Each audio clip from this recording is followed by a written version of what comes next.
میرے مالک ہدایت دے، ہدایت کا میں طالب ہوں۔ میرے مالک ہدایت دے، ہدایت۔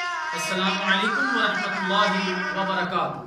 میرے محترم دوستو، رنج و غم میں شور شرابے کی بجائے، آہو بکا کی بجائے، شکوہ کی بجائے صبر اور تحمل کرنا چاہیے۔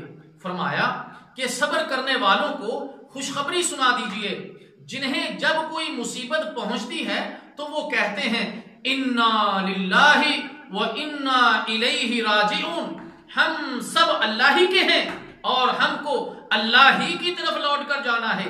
یہ وہ لوگ ہیں جن پر ان کے پروردگار کی طرف سے خصوصی عنایتیں اور رحمتیں ہیں، اور یہی لوگ ہیں جو ہدایت یافتہ ہیں۔